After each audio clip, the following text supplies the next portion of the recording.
Hello and welcome to another Let's Play. Me, GamerWolfSix of the Smoke Room. Before we start, if you're interested in playing this game, you can get it for free on itch.io.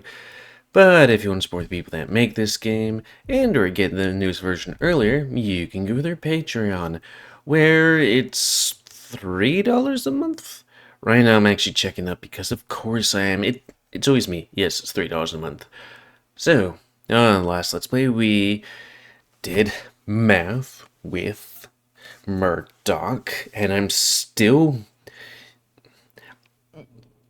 three, half of three of a quarter is 12, and you need 700 mil.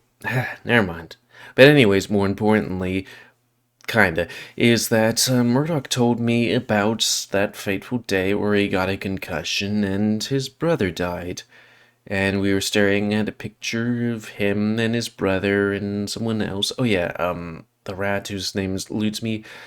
And, it was some more photography, echo stuff going on because, of course, whatever is happening in Echo is just really loves just messing with us. So we set my face.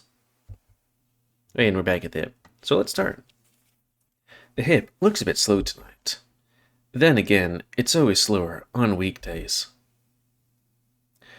I walk upstairs and make my way to Cynthia's room, then knock on the door. I should really test moving this thing just so the text is just a tad bit slower, you know? Ooh, what happens if it's that slow? Okay, a bit too slow. And hey, new picture. How about there? A moment. The door opens. She rubs her eyes for a moment and then flinches. Oh, Sam. Aren't you white as a ghost and just as fleeting? Evening. Sorry I haven't dropped by as of late. Cynthia's bay. You look, put upon. What does that mean? Don't trouble yourself with any worries. Just hoping for a little bit of shut-eye before the late night shift. I'm not scandalized one bit. Okay. Though the bandam might be if you let your queue keep growing. Do I have clients tonight? Cynthia plucks a notepad from her desk. 2, it looks like. 30 minutes each. Nothing troublesome then. All-nighters are always troublesome. I heard you found extra work, and I think that's great. You heard? It's hard to miss when you're working in one of the largest groceries on this side of town. Because Murdock has the largest grocery? Huh. I've been doing all sorts of odds and ends, I suppose. They even have me acting as an usher for a wedding. Well, if you're gonna usher, then you need to look presentable. Funny you should say that. Oh yeah, because we want her to tailor a suit. I mean, seriously, why would you put it on her? When the other guy was gonna do it for free, unless you're gonna give her money? Anyways, I got a suit, but I need it hemmed. Think you could help me out? She crossed her arms and nodded. I can spare 30 minutes. Go get dressed.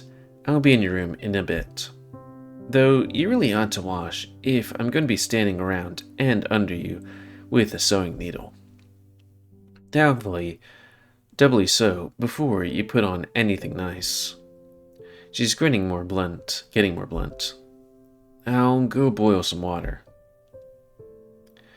I'm not going to talk back though, since she's doing me a favor. Now that I'm washed up and dressed, I crack the door open to let her know I'm ready. She comes in holding a leather bag in one paw and a spool of thread in the other. Oh, you didn't tell me that the suit was that fancy. So I look fine? That's not what I said. The waist fit looks good, but the cuff of one of the pants needs adjustments. Shouldn't take too long if you hold still. Hold out your arms like an uppercase T and stand still. Why am I gonna be standing? 'Cause we don't have a dummy. Now, stuff it with that moaning, groaning, and hold still. Ouch! What are you doing down there? Just marking the seams with a few pins.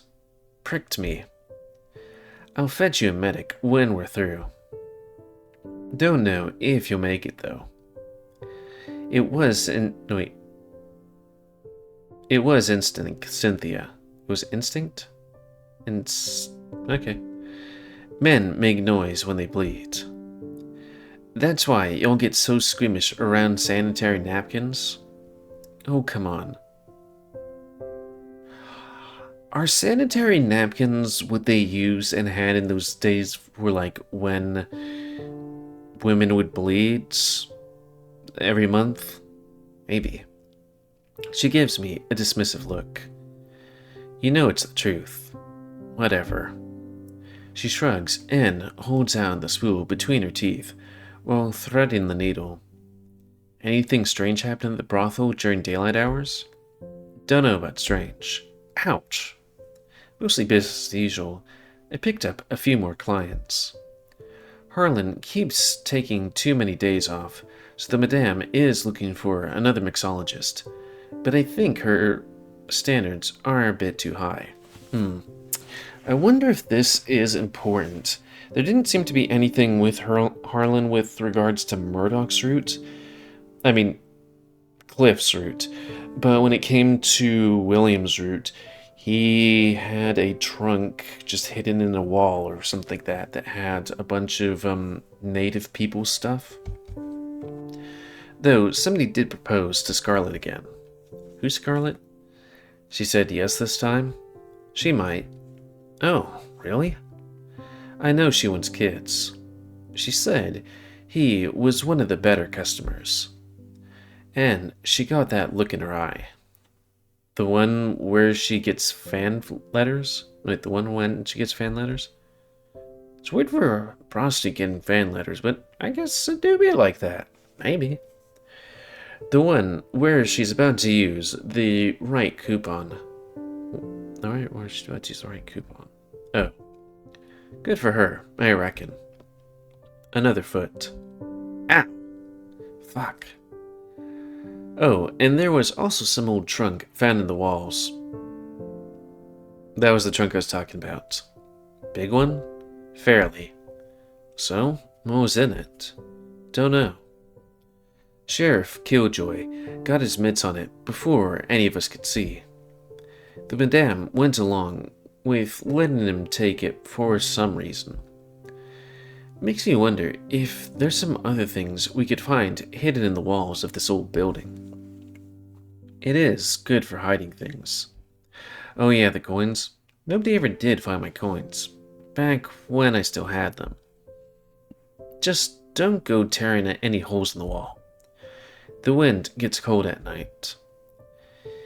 I'll be the first to let you know if I get the urge to tear anything down. Might start eating plaster if I ever get pregnant. Excuse me? Oh, you know. Ooh, sorry. I had some hot curry and it just erped back up. And I don't have any water. Heck, need to do that. Some women get the urge to eat clay and dirt when they bear kids. Is that true?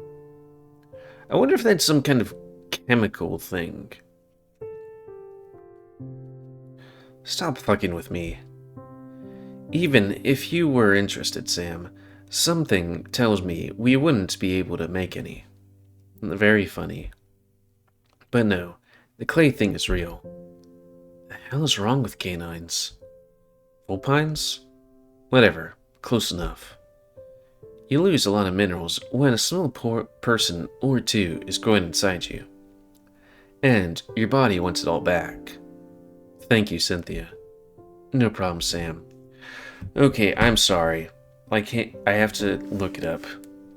Do pregnant women sometimes want to eat clay? The most common substances craved during pregnancy are dirt, clay, and laundry starch. Pika cravings. Huh. The more you know. I didn't know women wanted to eat clay, at least when pregnant. She stands up in front of me. Wrists. I flap them at her. She gives me a look. Front and center. I hold them out in front of her. Youch! I didn't even put a pin in yet. I know. I just thought I'd get that yelp out of the way. She was pretty rough with the next pin. Fuck. Almost done. This will be much faster than the slacks. I get the feeling that if Murdock were here, he'd make a joke about Wu putting cuffs on me. Oh, I was thinking he was going to make a joke about pricks. So, what about you? How's proper work treating you? Well, they're all insane. I suppose I would be too if I had to weigh peanuts all day. There's just something off about every one of them. I never met a family so obsessed with appearance. Maybe you could learn a thing or two. What's that supposed to mean? You rely too much on natural beauty. More grooming would do you wonders. She cut a thread off the needle with her teeth. Other arm. I hold it out, stiffly, rolling my eyes. When there isn't some task to perform, there's some person to please. Working here, at least, I know what people want. There, it feels like I'm constantly being tested. So quit. I think about that fox sitting alone in the dark room. Money's too good. Now, there's something relatable. You sound good, though. What do you mean? More focused than you've been in weeks. After I push a little, you push back. So, whatever it is you're doing over there, it might be helpful. It's because I'm not on my toes all the times. I get the feeling something really bad could happen. It's because if I'm not on my toes at all times, okay. She looks up at me. We're done, by the way. I take a look at my sleeves. They feel right, and they have good weight to them. And my pants aren't dragging on the floor. You're fast. You've got to be fast when you make all of your own clothes. You need anything else before I go? No. I mean, you've been a great help. So have you. Now, don't be a stranger. I hope the main character won't be a stranger to you, Cynthia. I love you. She gives me a small curtsy and left. Left? Let me just poop. Oh, and Sam? I hear a voice from the hallway. Yeah? Get out of the suit and hang it up properly with the sheet cast covering it. With the sheet cast covering it all the way. What is sheet cast? It's really, really nice. I'll get to it. Getting through the rest of the night wasn't as hard as the rest of the day. Now we had time. My first session doesn't even use up the whole 30 minutes, as much as he needed to let it out. But my second takes up all the time. He has trouble finishing. It do be like that sometimes. I'm told that that's ordinary as you grow older. Oh God. That doesn't sound good. I know, I feel like personally I might be a bit too nervous, you know? He shakes when I stroke him behind the balls, mumbling into soft moan, until he pumps it out himself, a bit erratic, and he lies on me to catch his breath. He wants me to pet him before he goes. His skin is soft, and it sags beneath the fur. And it's strange how unfamiliar all of this experience in his body is. All of this experience.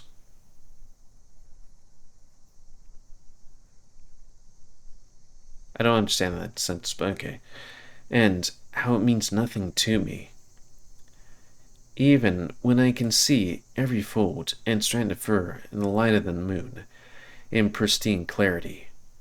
But when he finally gathers his things to leave, and leaves his money on the table, I think about Murdock's body. And I wonder how well I'm remembering it now, compared to the next time I see it. My body is tired, and my eyelids feel heavy. The details of my bedroom become too busy to keep track of.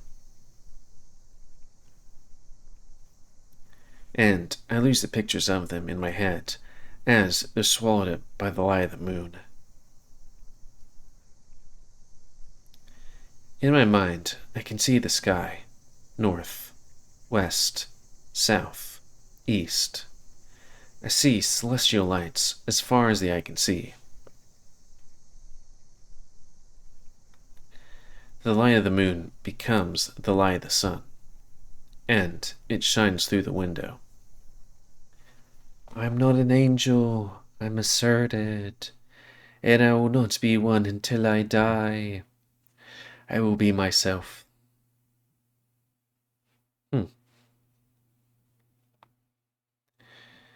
Mr. Rochester, you must either expect nor extract anything celestial from me, or you'll be not getting it, any more than I shall get from you, which I do not at all anticipate. Miss Rochester? What do you think brute means with with what Jane is saying here, Miss Bolique? Oh. She was looking at me, so I knew this was coming. How in time. There you go. I felt my face screw up. Anything to stall, or trying to stall. What did it mean, really?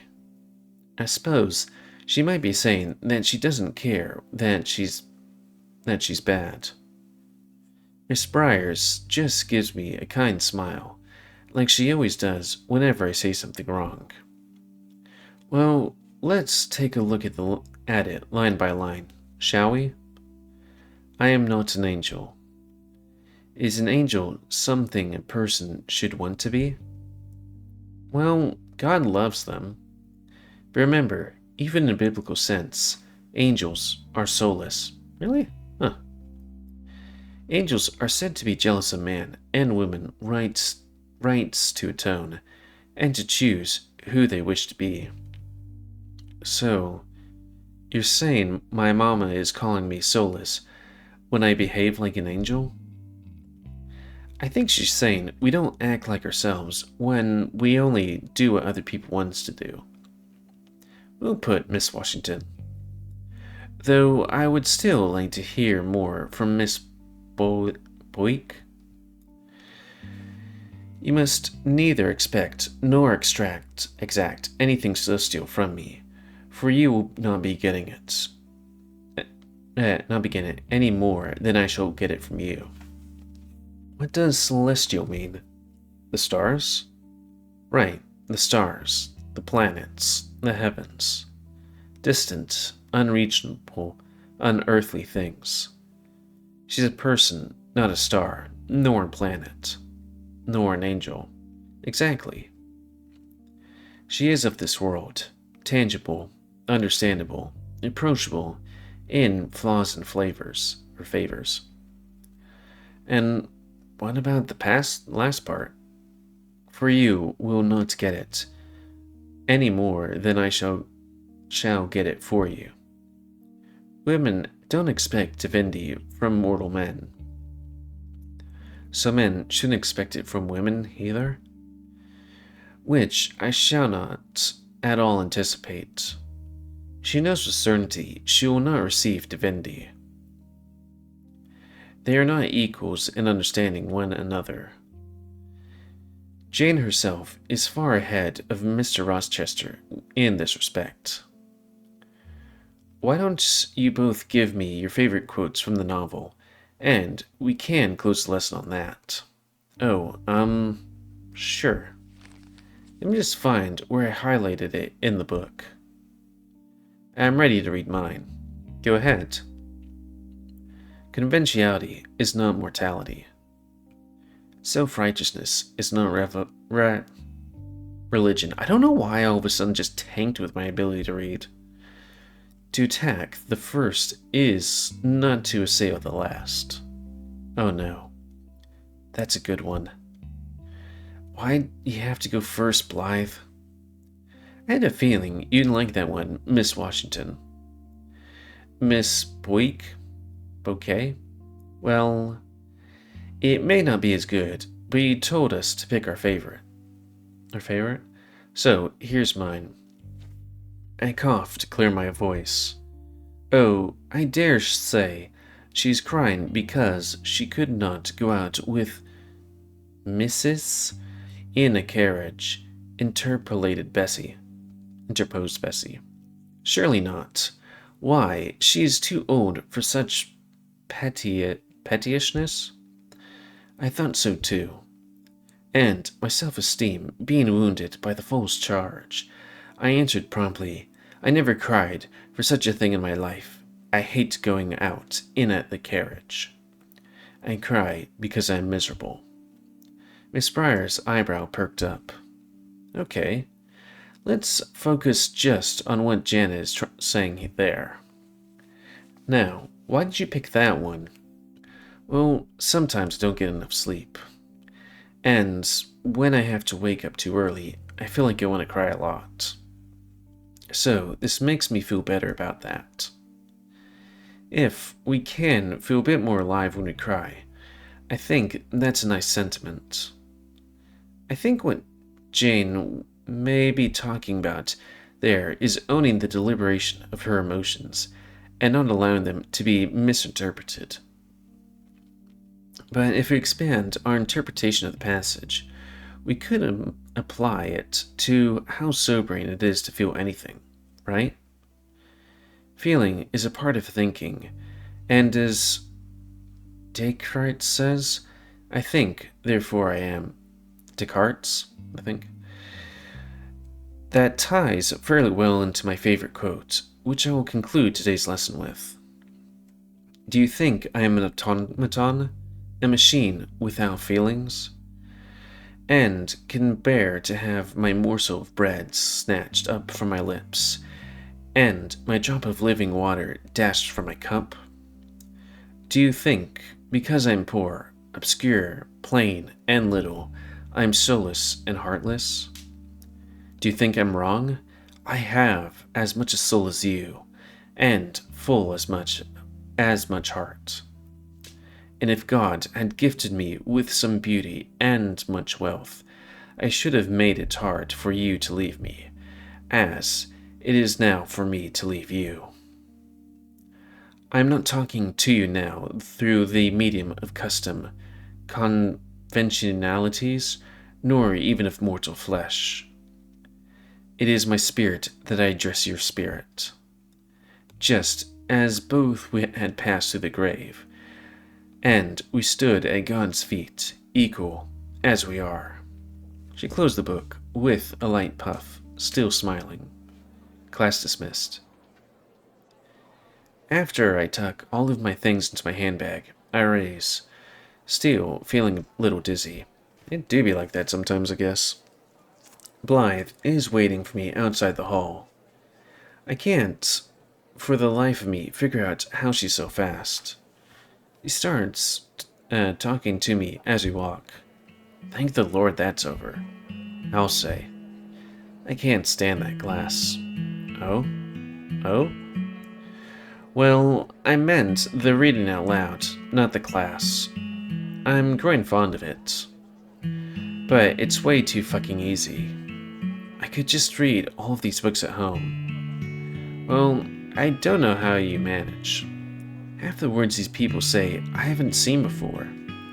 So, maybe consider buying a dictionary? I don't want to go back and forth between two books to read a single story. Well, you should for things like this. Talking about it helps for me, That's a, I guess it's maybe what they were talking about, because like when it talks about things that can generally follow the line of thought, it's a bit easier to read than reading passages in a book. That's and I don't know if you say so. Nobody said anything I needed to hear yet.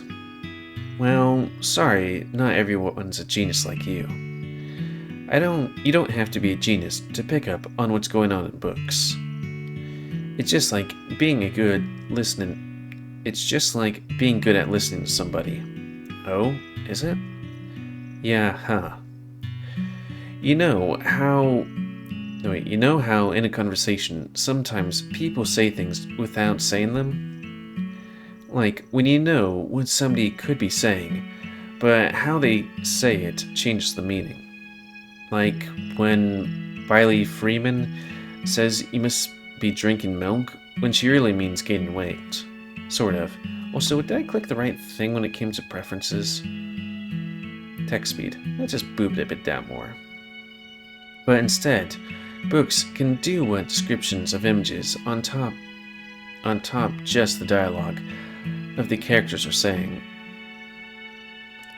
Like how Lupicia is the name of a flying castle made by big brain scholars in Gulliver's Travels.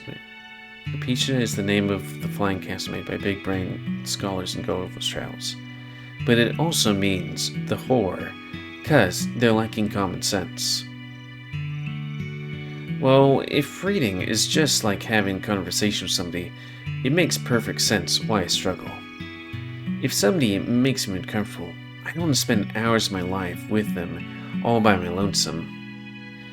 The good thing about books is you can just skim them to read faster. Can't make people talk faster. Without threats, I mean. I doubt I'll ever get faster at reading with a dictionary open. It's not that bad. When you can focus, maybe. You mentioned having sleep problems. Just lots of bad dreams. Mostly ever since Mary read that letter. I don't blame you. That was gross. I still haven't heard from her since her family moved away. I'm surprised they talked to you at all. They only seemed like the other Protestant families. Well, Billy gave me an address, and I sent a letter. Billy fucking Bedwetter? Oh, you stop that. That was years ago. His mom chased him down the street with those sheets. Regardless, I don't think he's a liar. She wasn't wearing a bra, and I saw everything. Okay, that's weird. She had those orangutan titties? Blythe! What? Shut up. Sorry, just reliving the dire situation. All I know is that I'm probably going to get the letter any day now, and you're going to be eating your words. That's so. Why, yes, indeedly. Do you want me to head down to the tromping grounds tonight? Wait, you want to head down to tromping grounds? What for? Found a bunch of money somebody dropped. Bought a cozy bit of carpet, an end table, some pillows. Well, we haven't had a sleepover in a while. Shit. I told my ma I'd wash her tablecloth tonight. Her anniversary is coming up soon. Boring. You don't have to remind me. Maybe tomorrow night? I'll hold you to it then.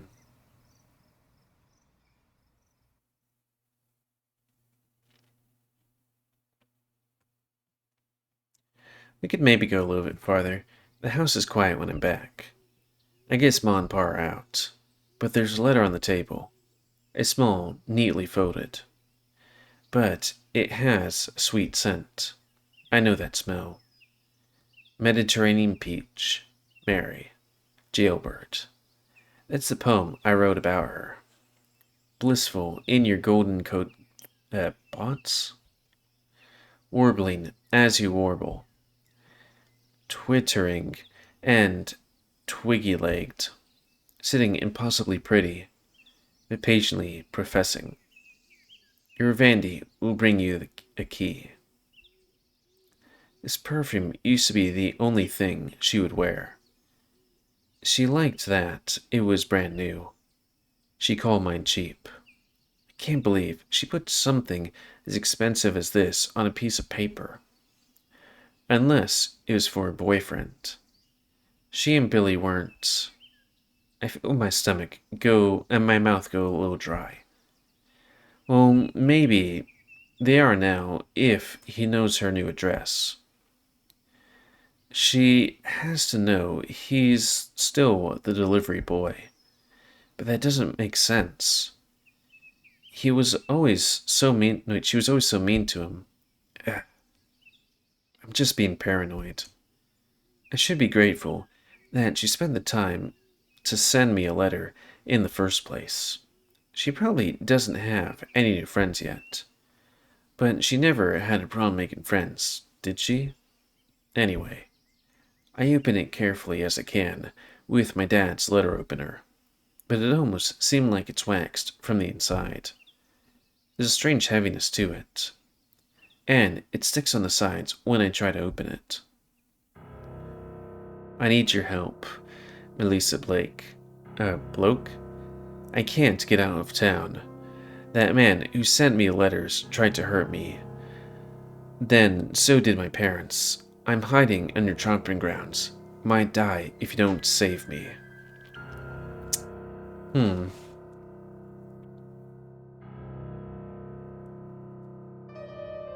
Interesting. I feel like this could go on a bit further, but we'll have to see. Gonna leave that as a cliffhanger. Because, unfortunately, I don't know if it's gonna end in, like, a couple of minutes, 15 minutes, or 30 minutes. All I know is we're out of time, and things might go just a bit further. And with a cliffhanger, I'm gonna have to be a bit mean. So, end of this Let's Play. So comment, cause like, comment, stems you like, dislike, tips, tricks, otherwise. If you like my YouTube and like to see it grow, then please like, subscribe, and check out the videos that go. And please remember to spay and neuter your animals to help control the pet population. And I don't know why I have such a hard time doing this sometimes. Maybe if I go back a bit, but sometimes, I don't know. I look at the words, but my mind is like, we can put something else here. It's like, anyways, if you want to play this game, it's available for free on itch.io. But if you want to support the people that make this game and or get the new version earlier, sorry for those hiccups, you can go to Patreon, where it's $3 a month. And until next time, let's play. Me, GamerWolfSix of the Smoke Room. So thanks and see ya.